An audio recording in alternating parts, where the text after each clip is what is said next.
7 دروازے جن کے ذریعے بدروحیں آپ کی زندگی میں داخل ہوتی ہیں اور آپ کو آج انہیں کیوں بند کرنا چاہیے۔ پیارے بہن بھائیوں، بائبل ہمیں یہ نہیں سکھاتی کہ ہم ہر جگہ بدروحوں کو تلاش کرتے پھریں، بلکہ خدا کا کلام ہمیں یہ واضح طور پر خبردار کرتا ہے کہ اپنی زندگی میں بدروحوں کو جگہ نہ دیں۔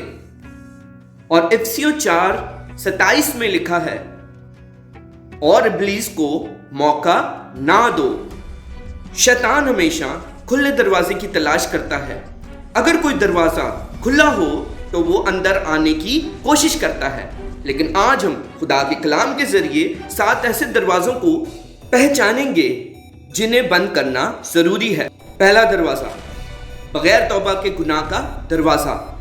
پہلا دروازہ وہ گناہ ہے جس سے ہم توبہ نہیں کرتے۔ زبور 66 اس کی 18 آیت میں لکھا ہے، اگر میں اپنے دل میں بدی کو عزیز رکھتا ہوں تو خداوند میری نہ سنتا۔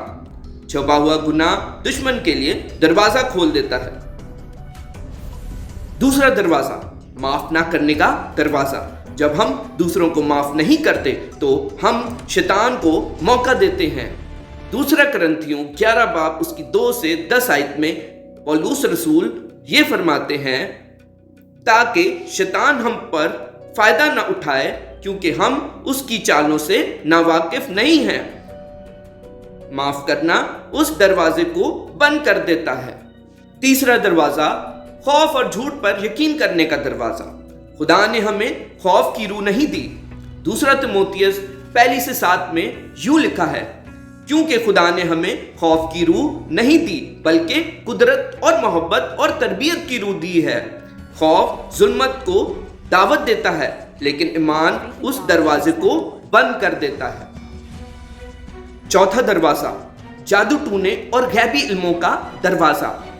جادو، فال گیری اور ہر قسم کی جادوگری خدا کے نزدیک منع ہے۔ استثنا 12:18 اس کی 10 آیت میں یوں لکھا ہے، میں خداوند اپنے لوگوں کو ان کاموں سے دور رہنے کا حکم دیتا ہوں۔